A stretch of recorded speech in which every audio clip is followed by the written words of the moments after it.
Thank you.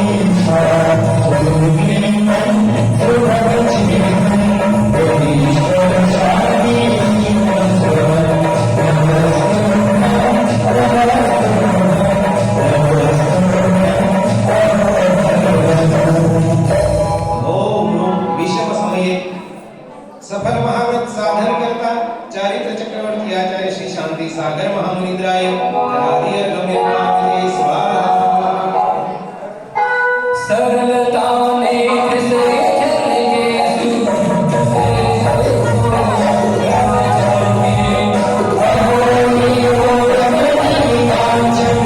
सदा ही आप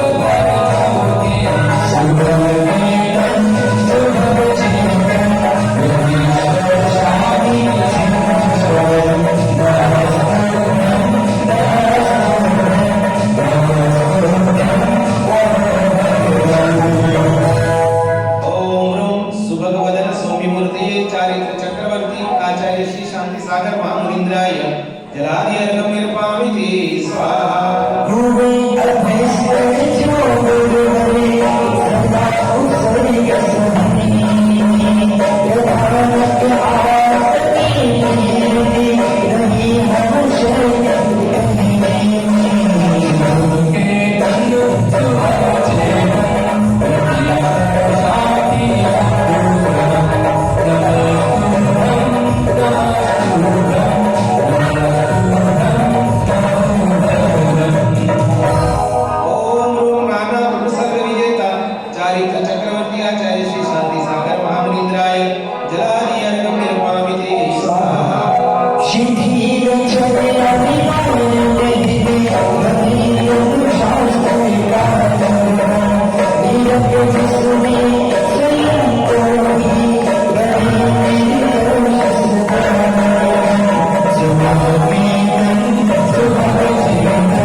संरक्षक चारित्र चक्रवर्ती आचार्य श्री शांति सागर महामुनीन्द्राय जलादि अर्घ्यं निर्पामिति स्वाहा।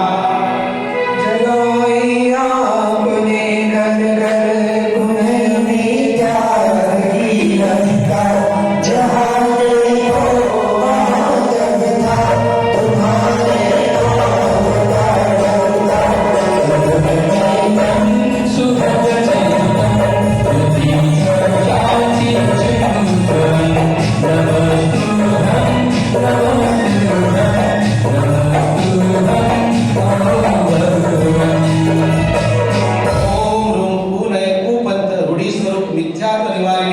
चारित्र चक्रवर्ती आचार्य श्री शांति सागर महामुनीन्द्राय जलादि अर्घ्यं निर्पामिति स्वाहा। धर्म से शुष्क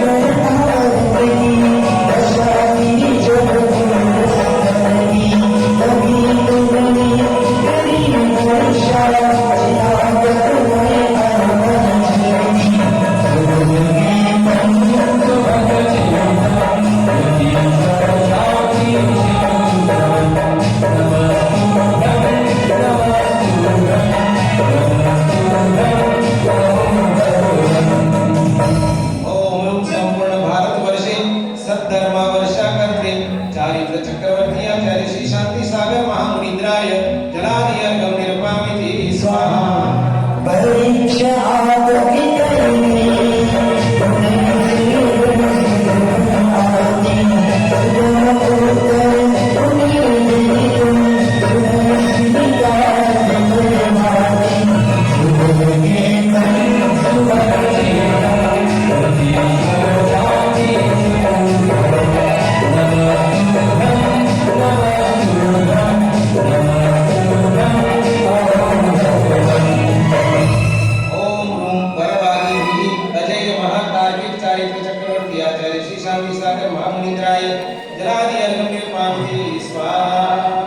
चलो अब दोनों इंद्र बैठ जाओ, दोनों इंद्राणी मंडल पर फल चढ़ाने आओ। उठो, देखा बेचारे थक गए, कब से खड़े खड़े, थोड़ा हेल्प करो उनको। जब आप दोनों वाली चेयर पे चलाओ, ये दोनों ऊपर पर चढ़ाएंगे। चलिए शुरू करिए।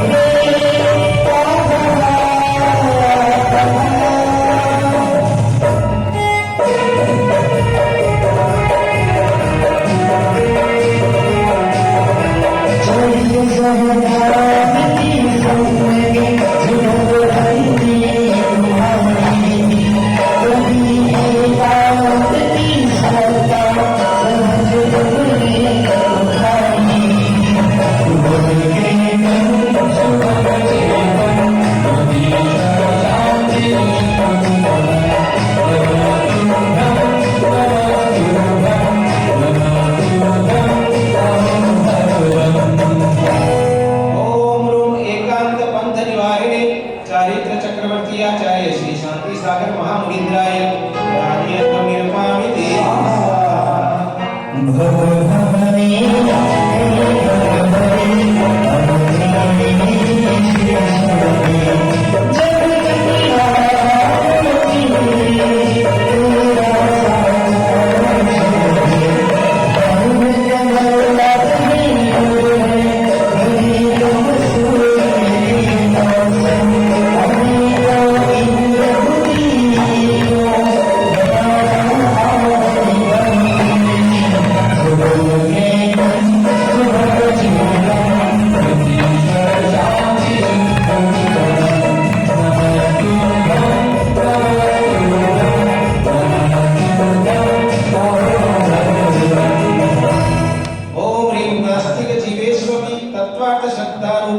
चारित्र चक्रवर्ती आचार्य श्री शांति सागर महामुनीन्द्राय जलाधियर्घ्यं निरपामिति दिगंबर साधुओं का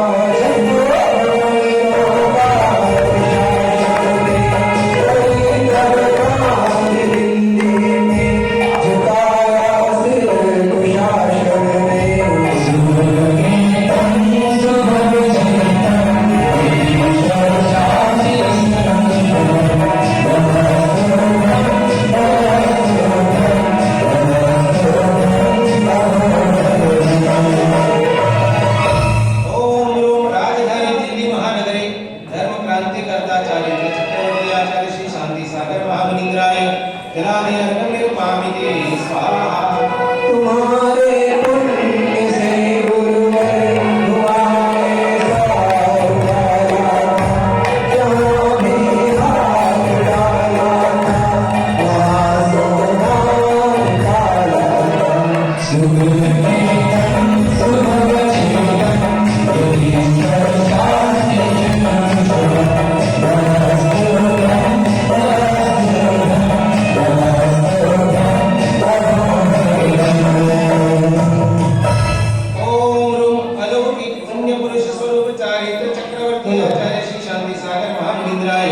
जलाधियर्घ्यं निरपामिति स्वाहा।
बाद में चढ़ाएंगे। किताब में देखो, नवन नर नारी कृत प्रभु का हुआ पंचामृतों से जप, जिनागम की सभी विधि का किया तुमने समर्थन। शांति सागर जी गुरुदेव, जो कि इस युग के महान आचार्य, महान ज्ञानी, अभी पहले हमने पढ़ा कि बड़े बड़े एकांतवादियों को, जो कपड़े में ही मोक्ष मार्ग मानते थे, ऐसे जीवों का भी उन्होंने पलट दिया। जो मानते थे पंचम काल में साधु नहीं होते, उनको पलट दिया। जिन्होंने धर्म की रक्षा के लिए शास्त्रों को निकलाया, मंदिरों की रक्षा के लिए कई दिनों के अनशन पर बैठे, ऐसे चारित्र चक्रवर्ती आचार्य शांति सागर जी गुरुदेव, अगर नारीकृत अभिषेक गलत होता तो वो अभी तक का बंद करवा देते, पर शांति सागर जी गुरुदेव ने कहीं बंद नहीं कराया। उल्टा श्रवण बेलगोला में 1925 के मस्तकाभिषेक को देखा। आप अगर उनके वीडियो अगर मिल जाए तो देखो, महसवड़ आपके पास में, ज्यादा दूर नहीं, महाराष्ट्र का एक है। महसवड़ में पंच कल्याण में सब महिलाओं ने घड़े भर भर के मिट्टी के, अब तो आजकल ये सब आपके आने लगे, मिट्टी के ऐसे बड़े बड़े घड़े भर के भगवान का अभिषेक महिलाएं कर रही हैं और शांति सागर जी शांति से उसको देख रहे हैं। आप कुंथलगिरी में जहाँ उनकी समाधि हुई, वहाँ के फोटो को देखिए, अभी भी वहाँ कुछ फोटो लगे हैं, कुछ उपलब्ध है बाजार में, नेट पर आप देखिए। शांति सागर जी गुरुदेव बैठे हैं और सब महिलाएं अभिषेक कर रही हैं, पुरुष भी अभिषेक कर रहे हैं। तो गलत है नहीं, ये तो आपकी धारणा ही ऐसी बन गई और महिलाएं डरने लगी, अरे हमने कुछ किया, कुछ हो गया तो क्यों होगा। जो मनुष्यों का शरीर है वही नारी का शरीर है। सिर्फ 4 दिन की अशुद्धि में ही महिलाएं अशुद्ध होती हैं। जो नारी अपने आप को अशुद्ध समझती है वही मिथ्या दृष्टि है। अगर अशुद्ध है तो बताओ, ये मंगल द्रव्य आप चढ़ा रहे कि नहीं चढ़ा रहे? तो अशुद्ध अवस्था में इस मंगल द्रव्य को कैसे छू सकते? अभी ये पुस्तक छुई कि नहीं छुई आपने? फिर अशुद्ध अवस्था में उस पुस्तक को कैसे छू सकते हैं? घर में चौका कौन बनाता है? पुरुष बनाते हैं ना, भाकरी पुरुष। कुबेर जी भाकरी बनाते हैं क्या आप चौके में, कि वैशाली बनाती है? वैशाली बनाती है ना। बताओ, वो तो प्रतिमा स्थापना निक्षेप से प्रतिमा है भगवान की, और हम तो जीवंत है कि नहीं? भगवान तो कर्म काट कर मोक्ष चलेंगे, उनका तो कुछ बिगड़ने वाला नहीं है। किंतु अगर अशुद्ध अवस्था में महिला हमको आहार पकड़ देती है तो हमारा बुरा होगा कि नहीं होगा? और हुआ क्या बुरा? नहीं हुआ है ना। तो ये शास्त्रोक्त है, आगम सम्मत है। आपके होता नहीं होता वो अलग बात है, किंतु अपनी धारणा कॉन्सेप्ट में श्रद्धा में पक्का कर लो। जिसका श्रद्धा ही गलत है वो सम्यक दृष्टि हो ही नहीं सकता। आगम, आमना और तर्क, किसी भी चीज को समझने के लिए 3 बातें जानना जरूरी होती है। आगम अर्थात जिनवाणी, जिनवाणी में है। मेना सुंदरी कौन थी भाई? पुरुष थी क्या मेना सुंदरी? अच्छा, और उसके पति को कुष्ठ हुआ था ना, कुष्ठ हुआ था, उसके बाद ही शादी हुई। फिर उसके बाद वो ठीक हुआ कि नहीं हुआ? किससे हुआ? सिद्ध चक्र विधान किसने किया? मेना सुंदरी। पक्का ना? आप बोल रहे, मैं नहीं बोल रहा हूं, मेना सुंदरी ने किया ना। पर स्त्री तो अशुद्ध होती है, उसने कैसे कर लिया? और अगर स्त्री अशुद्ध होती है फिर उसके गंधोदर डालने पर वो कुष्ठी कामदेव के समान सुंदर कैसे हो गए? 8 दिन तक पूजन किए उसने सिद्ध चक्र की, भगवान का अभिषेक करके, और उसके बाद ही जब भी पूजन होती है, पूजन के 6 अंग हैं, ध्यान से सुन लो। आप नौपी करो कि व्रत करो कि उपवास करो कि कुछ भी करो, पूजन के 6 अंग हैं, और एक भी कम कर दिया तो चलने वाला नहीं है काम। नवन अर्थात अभिषेक है ना, आह्वान दूसरा, स्थापन तीसरा, सन्निधिकरण चौथा, अष्टद्रव्य से पूजन 5वां और विसर्जन 6वां। कितने अंग हुए? रिपीट, अभिषेक, आह्वान, स्थापना, सन्निधिकरण, अष्टद्रव्य से पूजन और विसर्जन। ये 6 अंग पूरे होने पर ही पूजा पूरी होती है। महाराज इसलिए हम मंदिर नहीं जाते हैं, 6 अंग कैसे पूरा करेंगे? पर जब तक सम्यक श्रद्धा नहीं होगा, स्त्री पर्याय से मुक्ति मिलने वाली नहीं। और जिन मनुष्यों को भी गलत श्रद्धा है कि स्त्री अशुद्ध होती है और उसके छूने से भगवान अशुद्ध हो जाएंगे, भगवान का ब्रह्मचर्य भंग हो जाएगा, कुछ लोग तो ऐसी खोटी मानसिकता रखते हैं, अरे भगवान तो कर्म काट के मोक्ष चले गए, अब उनका काय का ब्रह्मचर्य भंग होने वाला है? तो अगर ऐसा मानते हैं पुरुष भी, तो उनकी भी अभी मान्यता सम्यक नहीं है। करना नहीं करना, होना नहीं होना बात का विषय, कम से कम अपना श्रद्धान पक्का रखो। और कोई कर रहा है और उसको देखकर अगर अरे इसने अभिषेक कर लिया, ओ ये तो अशुद्ध देव कर लिया, ऐसा नहीं कर सकती स्त्री, नहीं कर सकती। अगर ऐसी मानसिकता है तो समझ लेना वो कर रही है, वो तो सम्यक कमा रही है, सम्यक वर्धिनी करके पुण्य कमा रही है, तुम बैठे बैठे पाप कमा रहे हैं। आगम जिनवाणी में तो है, सती सीता ने किया, अंजना ने किया, जब उसको दोहला, उसको निकाल दिया गया, पति का वियोग हुआ और सास ने कलम निकाल कर लगा कर निकाल दिया अंजना को। हनुमान की माता अंजना, और अंजनगिरी आपके महाराष्ट्र में है, नासिक के पास, वहाँ ऊपर गुफाएं आज भी बनी हैं और उस गुफा में अभी भी भगवान हैं। और उन भगवान का अभिषेक पूजन करके अंजना सुंदरी ने वहां पर अपने गर्भ की रक्षा की। जीवन दशा है। उसके अलावा वज्रजंग श्रीमती है, उसका पूर्व पर्याय आदिनाथ भगवान के जीव की पूर्व पर्याय का वर्णन आदि पुराण में मिलता है। कई उदाहरण शास्त्रों में है जिन स्त्रियों ने अभिषेक किया। गुल्लिका जी का तो आपके सामने उदाहरण है, 1000 वर्ष पहले है, श्रवण बेल बोला।